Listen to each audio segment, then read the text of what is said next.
ભોજનમાં સૌને નોતરો.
ફરજો ફરજો ગુર્જર દેશે ભ્રાતજો.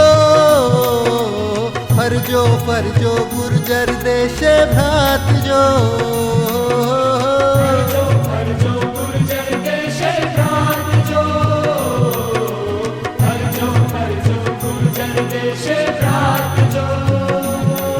હે ફરજો ફરજો ગુર્જર દેશે ભ્રાતજો. તારણના ભોજનમાં સૌને નોતરો. ફરજો ફરજો ગુર્જર દેશે ભ્રાતજો. તારણના ભોજનમાં સૌને નોતરો. હે સુણો સુણો ત્રાતાની આ વાત જો. તારણના ભોજનમાં સૌને નોતરો.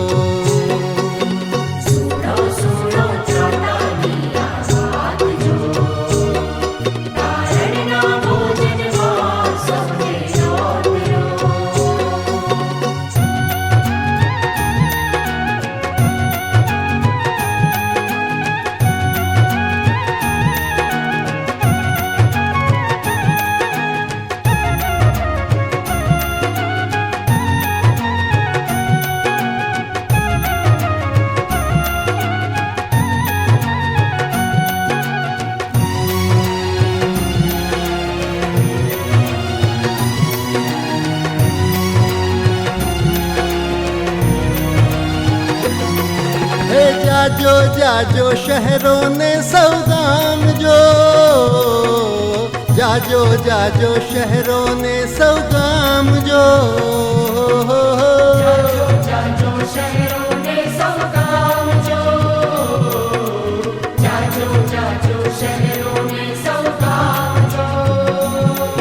હે જાજો જાજો શહેરોને સૌ ગામજો. તારણના ભોજનમાં સૌને નોતરો. જાજો જાજો શહેરોને સૌ ગામજો. તારણના ભોજનમાં સૌને નોતરો. હે સુણો સુણો ત્રાતાની આ વાત જો. તારણના ભોજનમાં સૌને નોતરો.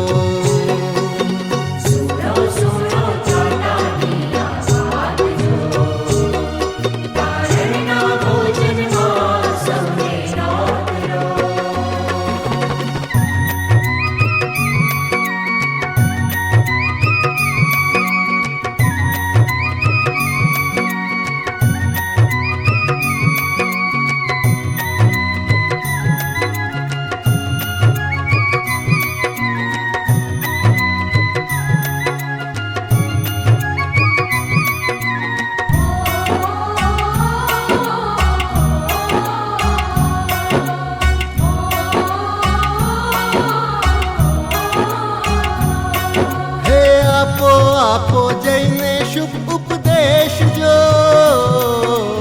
આપો આપો જઈને શુભ ઉપદેશ જો.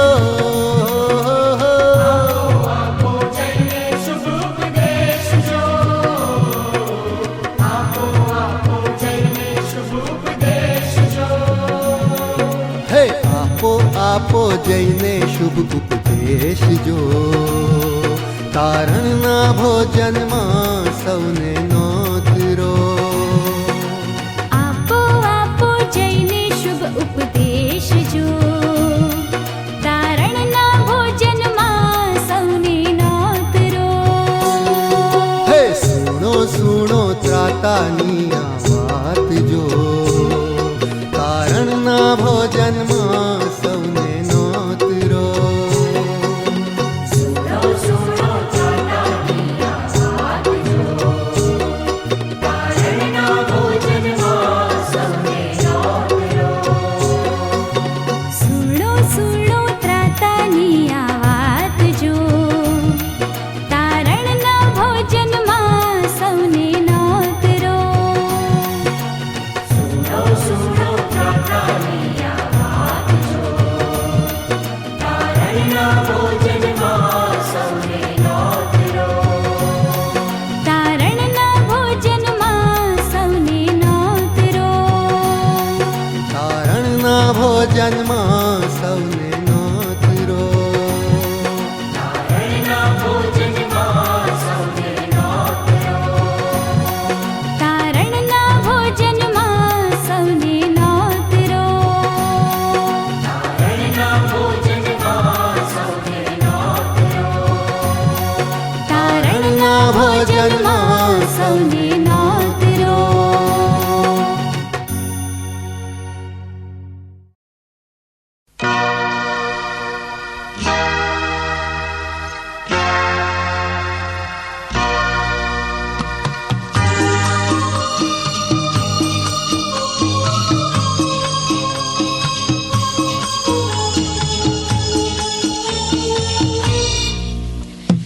महिमा से तू जो भरा हुआ, ज्योति में सदा रहने वाला, मनुष्यों में होने जन्म लिया, फिर से यीशु जग में तू आएगा. आएगा यीशु आएगा, फिर से यीशु जग में तू आएगा. मनुष्यों में तूने जन्म लिया, फिर से यीशु जग में तू आएगा.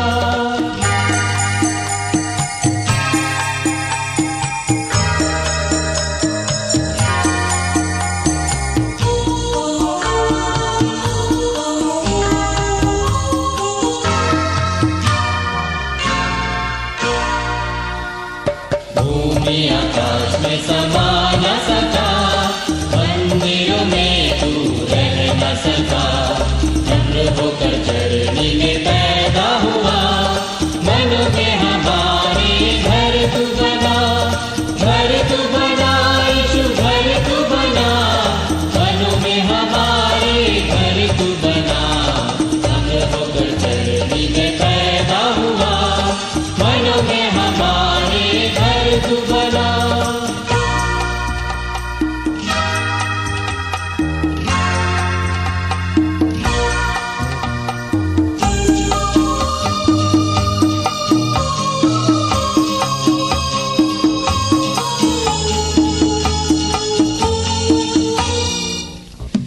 प्रेम में आकर तू ही बसा, लोगों को अपने लिए फिरा. अग्नि और बादल में तू ही दिखा, फिर से यीशु अपना जलवा दिखा. जलवा दिखा यीशु, जलवा दिखा, फिर से यीशु अपना जलवा दिखा. अग्नि और बादल में तू ही दिखा, फिर से यीशु अपना जलवा दिखा.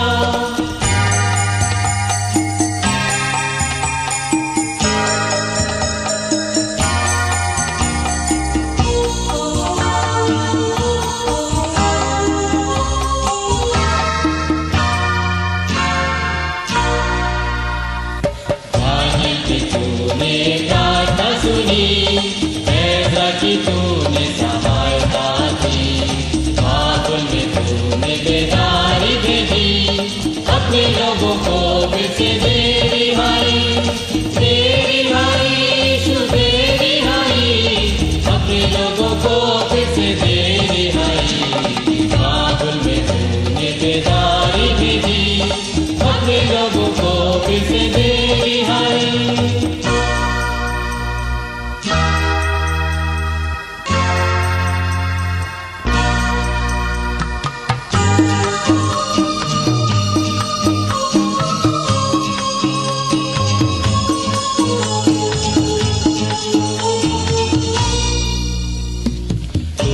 हमारा राजा है, तू ही मुक्ति दाता है, फिर से आने वाला है। प्यारे प्रभु यीशु तू जल्दी आ, जल्दी आ यीशु जल्दी आ। प्यारे प्रभु यीशु तू जल्दी आ, फिर से आने वाला है। प्यारे प्रभु यीशु तू जल्दी आ।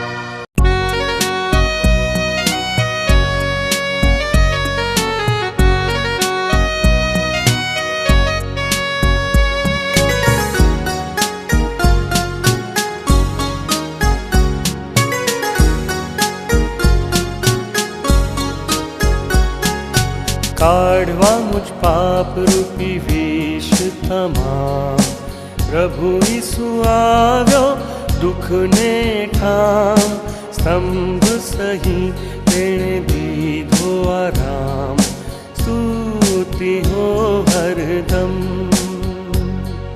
સ્તુતિ હો હરદમ હરદમ, સ્તુતિ હો હરદમ,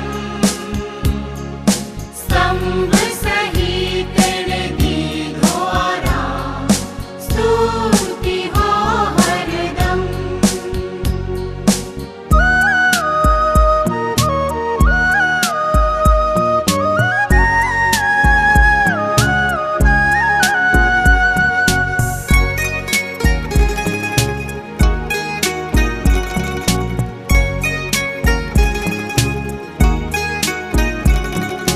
કાલ્વરી પર થયો તે કુરબાન, રુધિરની ધારથી છે આશીષ દાન, પાપી શું થાય તેમાં કરી સ્નાન, સ્તુતિ હો હરદમ, સ્તુતિ હો હરદમ હરદમ, સ્તુતિ હો હરદમ, સ્તંભ સહિત તેણે દીધો આરામ, સ્તુતિ હો હરદમ.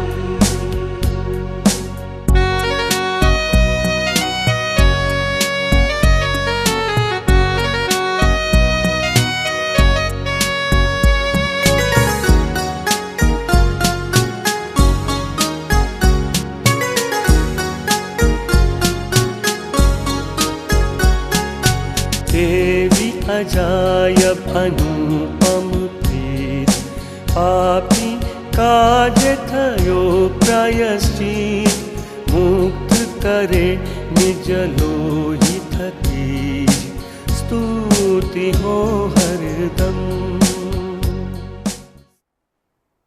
સીએનઆઈ ગુજરાત ડાયોસિસ દ્વારા આજની બાઇબલ સ્ટડીમાં પ્રભુ ઈસુ ખ્રિસ્તના નામમાં આપ સર્વને હું આવકાર કરું છું.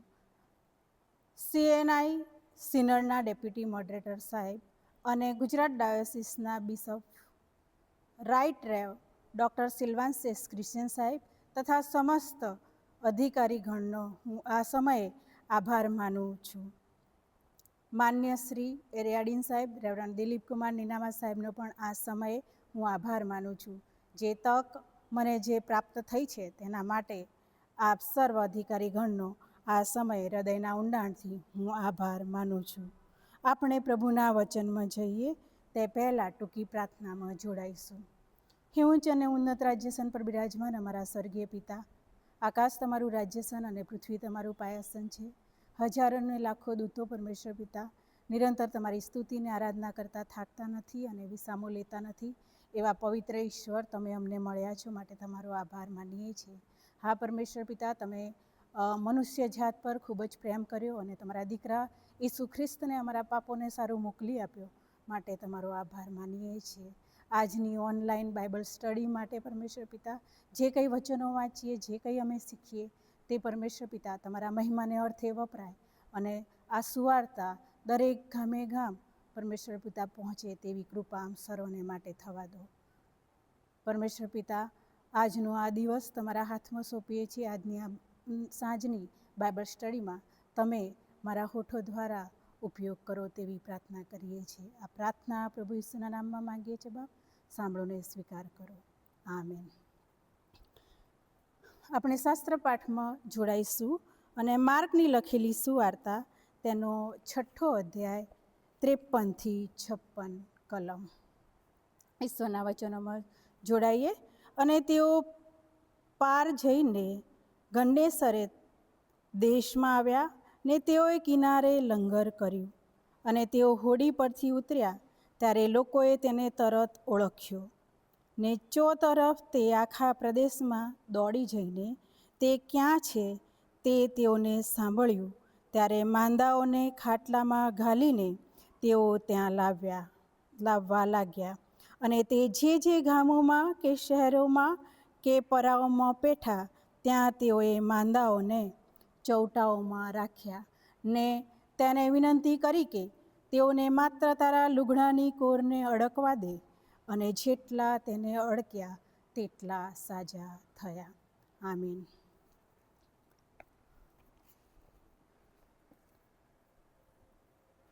માર્કની લખેલી સુવાર્તા એનો 6 અધ્યાય 53 થી 56 કલમમાં આજે આપણે બાઇબલ સ્ટડીમાં જોડાઈશું. આ પ્રસંગ ગન્નેસરેતમાં માંદાઓને સાજા કરવા બાબત અહીંયા પ્રભુ ઈસુનું જે કાર્ય છે તેના વિશે લખવામાં આવ્યું છે. માર્ક વિશે જો લેખક વિશે જો જોઈએ તો માર્કની સુવાર્તા, માર્કનું પહેલું નામ એ યોહાન હતું અને બીજું નામ એ માર્ક હતું. માર્ક દ્વારા આ ટૂંકી સુવાર્તા 4 સુવાર્તાઓમાંની એક આ જે સુવાર્તા છે એ ટૂંકી સુવાર્તા, સૌથી નાની સુવાર્તા 16 અધ્યાયની લખવામાં આવી. અને આ માર્કની સુવાર્તામાં ઈસુ કોણ છે એ પ્રશ્નનો જવાબ આપણને મળે છે. સુવાર્તાના પહેલા અધ્યાયમાં આપણે જોઈએ, પહેલી કલમમાં જ, તો ત્યાં લખવામાં આવ્યું છે કે ઈસુ, ઈશ્વર પુત્ર ઈસુ ખ્રિસ્તની સુવાર્તા. અને જો આપણે અંત ભાગમાં જઈએ તો રોમન સુબેદાર જે હતો તે સાક્ષી આપે છે. જ્યારે કાલવરીની ટેકરી પર જે બીનાઓ બની એ જોતા, કે એ સુબેદાર જે સાક્ષી આપે છે તે એ છે કે ઈશ્વર પુત્ર ઈસુ ખ્રિસ્ત એ ખરેખર દેવનો દીકરો હતો તેવી સાક્ષી આ રોમન સુબેદાર દ્વારા આપવામાં છે. માર્ક એ બારનાબાસનો ભત્રીજો હતો. માર્ક ની મમ્મીનું નામ મરિયમ હતું અને કહેવાય છે કે એની મરિયમની જે સંપત્તિ હતી તે ખૂબ જ હતી અને શ્રેષ્ઠ હતી. અને એની જે મરિયમની જે પ્રતિષ્ઠા હતી તે પણ પ્રતિષ્ઠિત એક સ્ત્રી જે હતી. તેમનું ઘર શરૂઆતમાં ખ્રિસ્તીઓને મળવા માટેનું ઘર કહેવાતું હતું, જે આપણે જોઈએ છીએ પ્રેરિતોના કૃત્યમાં 12મા અધ્યાયની 12મી કલમમાં, કે એમનું ઘર ખ્રિસ્તીઓ માટેનું જે મળવા માટેનું ઘર હતું. યોહાન માર્ક પોતાની પ્રથમ મિશનરી સેવા પાઉલ અને બારનાબાસ જોડે કરે છે. માર્ક પિત્તરની ખૂબ જ નજીક હતો. તે પિત્તરનો ભાષાંતરવાદી એટલે કે અનુવાદક હતો અને પિત્તરની સાથે રહીને એણે ઘણા કામો જે પિત્તરે કર્યા તે બધા જોયા, નિહાળ્યા, એનો અનુભવ કર્યો. અને પિત્તર સાથે રહીને માર્કે જે અનુભવ કર્યો એના દ્વારા માર્કે આ સુવાર્તા લખી હોય એવું ધારવામાં આવે છે. આ સુવાર્તાનો સમય લગભગ 50 થી 60ના દાયકાનો ગણવામાં આવે છે. અને સ્થળ જે લખવા માટેનું માનવામાં આવે છે એ રોમમાં આ સુવાર્તા લખાઈ હતી. આ સુવાર્તા કહેવાય છે કે બિન યહૂદી અને ખાસ કરીને રોમનો માટે લખવામાં આવી હતી, કારણ કે તે વખતે ઈસુ ખ્રિસ્તને ખ્રિસ્તીઓ પર ખૂબ જ સતાવણી થતી હતી અને જે ખ્રિસ્તનો સંદેશો હતો તે કોઈ યહૂદીઓ કે રોમનો માનતા ન હતા. એમણે જોયું બધું જ, પણ એમણે સ્વીકાર કર્યો નહીં. અને એ સમયે માર્ક એ બધું અનુભવીને એ યહૂદી અને રોમનોને સુવાર્તાને માટે પ્રગટ કરાઈ હોય એવું જાણવામાં આવે છે. 6થા અધ્યાયમાં જોઈએ તો આપણે શાસ્ત્રપાઠ જે વાંચ્યો એના અગાઉ આપણે જોઈએ તો નાઝરેતમાં ઈસુનો નકાર કરવામાં આવે છે. નાઝરેત, ઈસુ જ્યાં રહ્યા, જ્યાં વસ્યા, ત્યાં એ જગ્યાએ ઈસુનો નકાર કરવામાં આવે છે. અને આપણે જોઈએ છીએ કે આપણે જે જગ્યાના હોઈએ તે જગ્યાએ આપણું કોઈ સ્થાન નથી હોતું. ઘણીવાર પ્રભુ ઈસુનો જે રીતે નકાર થયો એ રીતે ઘણાનો નકાર પણ થતો હોય છે. બીજા શાસ્ત્રપાઠમાં આપણે જોઈએ એનાથી આગળ જતાં 7થી 13માં કે ઈસુ 12 શિષ્યોને મોકલે છે અને 12 શિષ્યોને મોકલીને જે બેની જોડીમાં મોકલે છે અને એ શિષ્યોને અધિકાર આપવામાં આવે છે કે તમે જઈને માંદાઓને સાજા કરો. અને એ સાજાપણાનો આશીર્વાદ જે હોય છે તે એ 12 શિષ્યોને આપવામાં આવે છે. અને ઘણા એ શિષ્યોએ જઈને માંદાઓને સાજા કર્યા અને પ્રભુ ઈસુની જે સુવાર્તા હતી અને જે એમના શબ્દો હતા કે અધિકાર આપવામાં આવે છે તે પ્રૂવ કરવામાં આવે છે. ત્રીજા ભાગમાં જોઈએ તો યોહાન બાપ્તિસ્માનો શિરચ્છેદ 14થી 29 કલમમાં આપણે જોઈ શકીએ છીએ કે યોહાન બાપ્તિસ્માનો શિરચ્છેદ વિશે બધી માહિતી આપવામાં આવે છે. અને ત્યાં આપણે જોઈ શકીએ છીએ કે પ્રભુ ઈસુનું જે કાર્ય હતું એ કાર્ય એ જોઈને લોકો જોઈને જે હેરોદ રાજા હતો તે એમના જે લોકો જે એની આસપાસ હતા અને ત્યાં જે લોકો પ્રભુ ઈસુને ઓળખતા હતા તે કેવી રીતે ઓળખતા હતા કે એક એ એલિયા છે અથવા તો પ્રબોધકોમાંનો એક છે કે યોહાન છે, એવી આ 14થી 29 કલમમાં આપણે જોઈ શકીએ છીએ. ચોથા ભાગમાં આપણે જોઈએ તો 5 રોટલી અને 2 માછલીનું દૃષ્ટાંત આપણને જોવા મળે છે. 5મા 6થા અધ્યાય અને 45થી 52માં જોઈએ તો ઈસુ પાણી પર ચાલે છે એના વિશે આપણને એ અદ્ભુત કાર્યને આપણે ત્યાં જોઈ શકીએ છીએ. અને છઠ્ઠો અને છેલ્લો જે ભાગ છે એ 53થી 52 અને ગન્નેસરેતમાં માંદાઓને સાજા કર્યા. પ્રભુ ઈસુએ ગન્નેસરેતમાં માંદાઓને સાજા કરે છે. 53મી કલમ આપણે જોઈએ અને તેઓ પાર જઈને ગન્નેસરેત દેશમાં આવ્યા ને તેઓએ કિનારે લંગર કર્યું. ગન્નેસરેતના દેશમાં આવે છે અને કિનારા પર શું કરે છે? લંગર કરે છે. આપણે જોઈ શકીએ છીએ કે કિનારા પર ક્યારે હોય, કોઈ એ સમુદ્રમાં હતા અને સમુદ્ર વાટે હોડી થઈને એ કિનારે આવે છે.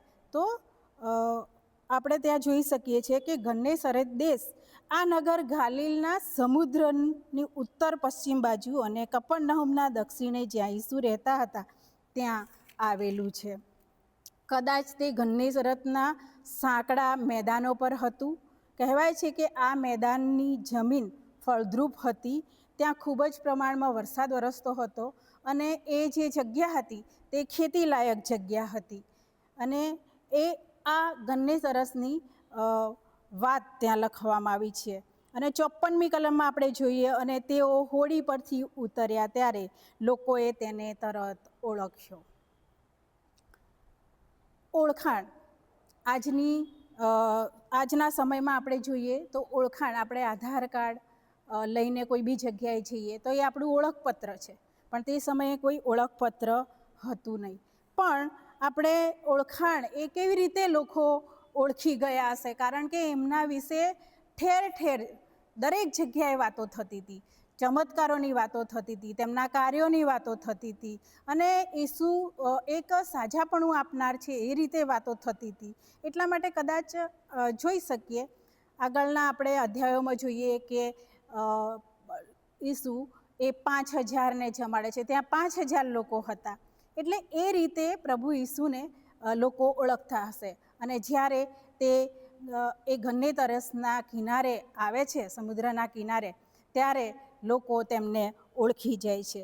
તો ઓળખ એ કેવી રીતે, ઈસુની ઓળખ કેવી હશે એ લોકો જે ઓળખી જાય છે? તે બે પ્રકારની હોઈ શકે, કે ચમત્કાર કરનાર ઈસુ અથવા તો સાજાપણું આપનાર ઈશ્વર.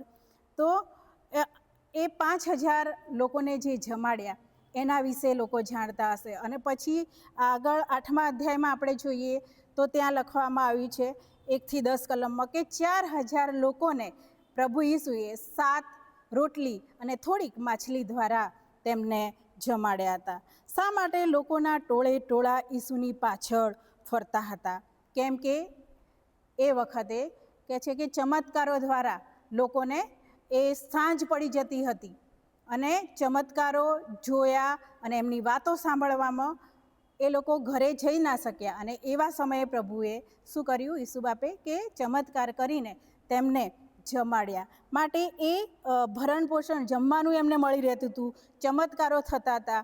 એ બધી વાતો પ્રભુ ઈસુની લઈને લોકો તેમની પાછળ ટોળે ટોળા ફરતા હતા. બાઇબલમાં આપણે જાણીએ છીએ કે પ્રભુ ઈસુએ પિત્તરને પૂછ્યું કે લોકો મને કઈ રીતે ઓળખે છે? તો પિત્તર કહે છે ત્યાં કે પ્રબોધક, યોહાન બાપ્તિસ્મી, ઘણા લોકો એલિયા તરીકે તમને સંબોધે છે. આમ પ્રભુ ઈસુની ઓળખ લોકોને માટે આવા પ્રકારની હતી. અને સાજાપણું આપનાર ઈસુ, તો પ્રભુ ઈસુએ લોકોને સાજાપણું આપ્યું. આયરીસની દીકરીને આપણે જોઈએ તો સાજાપણું પ્રાપ્ત થાય છે. માર્ક 5:21-24 એની દીકરીને ઈસુ બાપે સ્પર્શ કરીને, હાથથી સ્પર્શ કરીને એને સાજાપણું આપ્યું. અશુદ્ધ આત્મા વળગેલા લોકોને પણ સાજાપણું આપ્યું.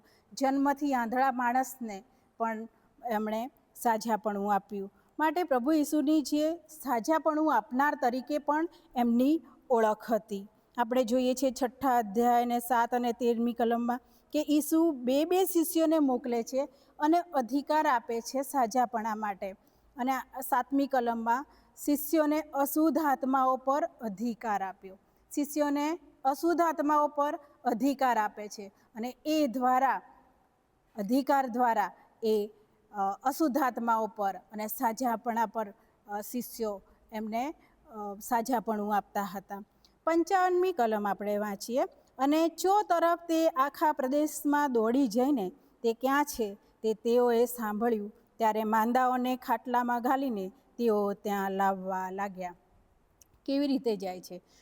તરફ તે આખા પ્રદેશમાં દોડી જઈને, જે પ્રદેશ ત્યાં હતો, પ્રભુ ઈસુ જે કિનારે ઉતર્યા અને જે પ્રદેશ હતો ત્યાં લોકોને ખબર પડે છે, ઓળખી જાય છે પ્રભુ ઈસુને, અને એમના કાર્યો વિશે એ લોકો જાણતા હોય છે. એટલે તરફ દોડી જાય છે અને શું કરે છે? દોડીને જઈને શું કરે છે કે માંદાઓને તે ખાટલામાં ઘાલીને લાવે છે. સાજાપણા માટે એ દોડી જાય છે. દોડી જવું એટલે શું કરવું? દોડીને વ્યક્તિ ક્યારે જઈ શકે? ચાલતા શાંતિથી ના જઈ શકે. શા માટે દોડીને જઈ શકે? જ્યારે આપણે કોઈ વ્યક્તિ પર વિશ્વાસ કરીએ છીએ, આપણને કોઈના પર ખાતરી છે, આપણે એને જે ખબર છે કે આપણે જઈશું તો એ આપણને સ્વીકારી લેશે, અથવા તો કંઈક પ્રાપ્ત કરવું છે ત્યારે આપણે દોડી જઈએ છીએ. વચનમાં સ્પષ્ટ આપણને કહ્યું છે તે મુજબ કે આપણે જે માંગ્યું છે તે આપણને મળી ગયું છે, તેવો વિશ્વાસ હોવો જોઈએ. અને આ લોકોને પણ વિશ્વાસ હતો કે અમે દોડીને માંદાઓને લઈ જઈશું તો જરૂર સાજાપણું મળશે. ઉડાવ દીકરાની વાત આપણે કરીએ તો ઉડાવ દીકરો બધું જ નષ્ટ કરી નાખે છે, એની સંપત્તિ, એના ભાગની. અને એને ખાતરી છે કે એને પસ્તાવો થાય છે, અને પસ્તાવો થાય છે ત્યારે એના બાપના ઘરે જવા માટે એ તૈયારી કરે છે, અને એને એના બાપના માટે મજૂર જેવા ગણવાને માટે એ તૈયાર થઈ જાય છે. ત્યારે એને ખાતરી છે કે હું મારા બાપના ઘરે જઈશ તો મારા મારો બાપ એ મને સ્વીકારી લેશે. અને આપણે બીજી તરફ જોઈએ છીએ તો એનો બાપ પણ એની રાહ જોતો દેખાય છે, કારણ કે જ્યારે એ દૂરથી આવે છે ત્યારે એનો બાપ એને ઓળખી જાય છે, અને એ ઓળખી જાય છે જ્યારે એ આવે છે ત્યારે દોડીને તેને ભેટી પડે છે. ખાતરી, વિશ્વાસ જ્યારે હોય, વ્યક્તિ પર વિશ્વાસ હોય કે એ મને સ્વીકારી લેશે, ત્યારે આપણે દોડીને તેને ભેટી પડીએ છીએ. ઉડાવ દીકરો આપણે જોયો. અક્સા જૂના કરારમાં જોઈએ છે કે કાલેબની દીકરી જ્યારે લગ્ન કરીને જાય છે અને એણે ત્યાં જોયું કે ત્યાં સૂકી ભૂમિ છે, પાણીના ઝરા નથી, ત્યારે અક્સા શું કરે છે? આજુબાજુ કોઈ જગ્યાએ જતી નથી, પણ પોતાના બાપ કાલેબ પાસે આવે છે અને કાલેબને જુએ છે દૂરથી, અને એ એની ઉતરી આવે છે અને એના બાપ પાસે જાય છે અને સીધી એના બાપને કહે છે કે મને પાણીના ઝરા આપ. અને એ પાણીના ઝરાની વાત કરે છે ત્યારે કાલેબે શું કર્યું? એની દીકરી માટે ઉપરના તથા નીચેના બધા જ ઝરા આપી દે છે. એક માટે આવી હતી અક્ષા, પણ એને બધા જ ઉપરના તથા નીચેના બંને ઝરાઓ દેખાય છે. આપણે અહીંયા જોઈએ છીએ બાપ તરીકે કાલેબ અને ઉડાવ દીકરાના બાપ વિશે કે એમનો પ્રેમ એમના બાળકો પ્રત્યે કેટલો બધો હોય છે. જ્યારે આપણે વિચારીએ કે પ્રભુ ઈસુએ આપણને જો આબા બાપ કહેવાની જો તક આપી હોય, એમના છોકરા થવાનો અધિકાર આપ્યો હોય, તો શું આપણી વાત આપણો બાપ નહીં માને? ઈશ્વરનું વચન કહે છે કે આપણે માંગીશું તો ચોક્કસ આપણને મળશે. 56મી કલમમાં લખવામાં આવી છે, અને તે જે ગામોમાં કે શહેરોમાં કે પરાઓમાં પેઠો, ત્યાં તેઓએ માંદાઓને ચૌટાઓમાં રાખ્યા ને તેને વિનંતી કરી કે તેઓને માત્ર તારા લુગડાની કોરને અડકવા દે, અને જેટલા તેને અડક્યા તેટલા સાજા થયા. પ્રભુ ઈસુ ચૌટામાં, પરાઓમાં, બધી જ જગ્યાએ જાય છે, દરેક જગ્યાએ જાય છે. કોઈ એમના માટે કોઈ જગ્યા બાકી નથી, અથવા તો કોઈ જગ્યાએ નહીં જવાય એવું નથી. પણ એક સેવક તરીકે એ ચૌટાઓમાં, પરાઓમાં, બધી જ જગ્યાએ જાય છે. ચૌટામાં એટલે કે ત્યાં જૂના વખતમાં બજારો ભરાતા હતા, અને ખુલ્લી મેદાની જગ્યામાં કોઈ વાર એ બજાર હોય, અથવા તો કોઈ ગામની સીમમાં એ બજાર હોય, અને ખુલ્લા રસ્તાઓ પર પણ બજાર હોઈ શકે. એવી જગ્યાએ લોકો ત્યાં કોઈ વસ્તુઓ વેચવા માટે, ખરીદી કરવા માટે, કોઈ ચોક્કસ વાતના માટે ભેગા થતા હતા. અને એવી જગ્યાએ આ પરાઓમાં દરેક જગ્યાએ પ્રભુ ઈસુ જાય છે ત્યારે લોકો તે ભીડમાં પાછળ ને પાછળ તેમની જાય છે. શા માટે જાય છે? સાજાપણું પ્રાપ્ત કરવા માટે જાય છે અને વિનંતી કરે છે. વિનંતી આપણે કરીએ, વિનંતી કરવી એટલે શું? આજીજી કરવી, કાલાવાલા કરવા.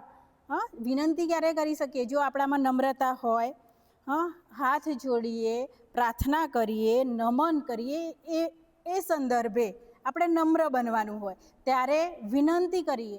કોઈ અધિકારીની સામે નમ્રતાથી જવું પડે, વિનંતી કરવી પડે, અને એ રીતે એમને કોઈ પણ વાત માટે અગ્રી કરવા પડે.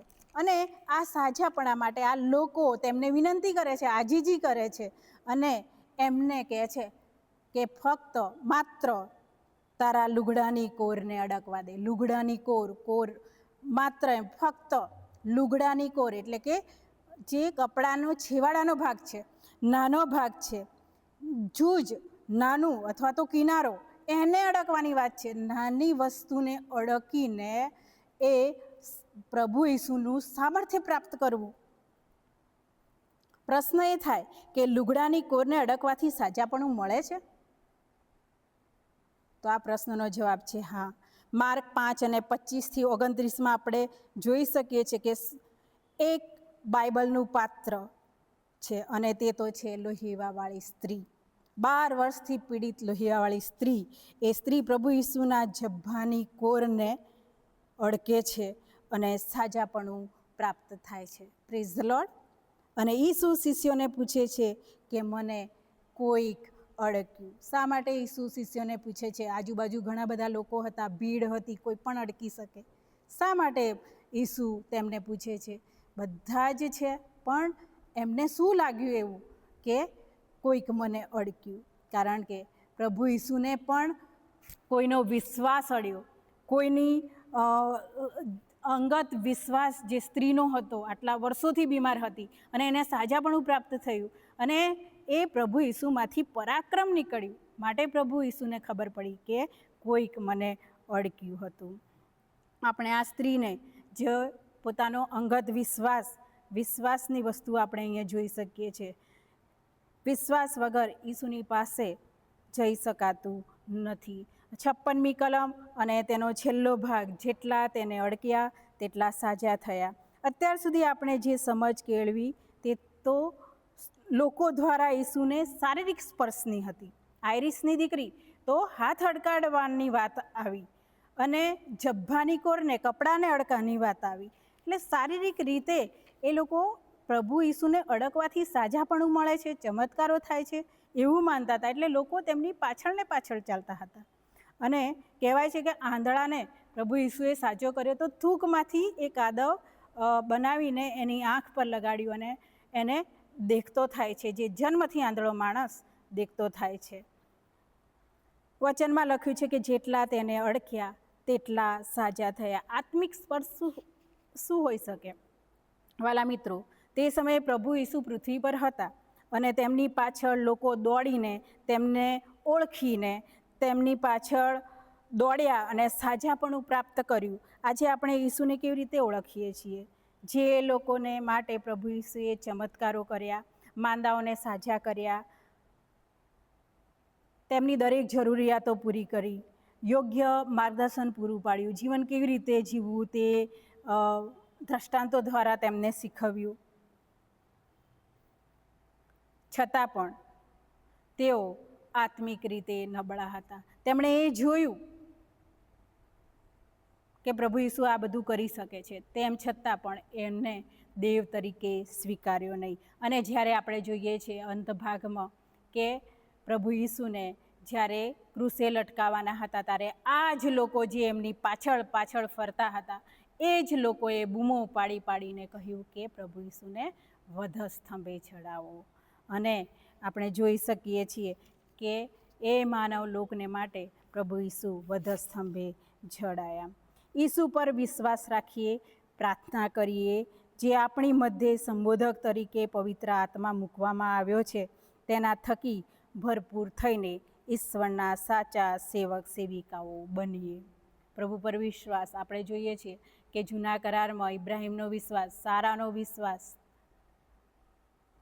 યુસફનો વિશ્વાસ, દરેક સંજોગોમાં યહોવા બાપે તેઓને દરેક જરૂરિયાતો પૂરી પાડી. અને જે વિશ્વાસમાં ચાલે છે એ કદી પણ ડગતો નથી. માત્ર ને માત્ર આપણે પ્રભુ ઈસુ પર વિશ્વાસ રાખીએ છીએ. વિશ્વાસ રાખવાથી કદી પણ આપણે પાછા પડતા નથી. માટે આપણે આ દેવ અને આપણા યહોવા પર હંમેશા વિશ્વાસ રાખીએ. આમેન. પ્રાર્થના કરીએ. પવિત્ર સન્યના દેવ યહોવા પરમેશ્વર પિતા, આ સાંજની વેળાએ તમારી પાસે આવીએ છીએ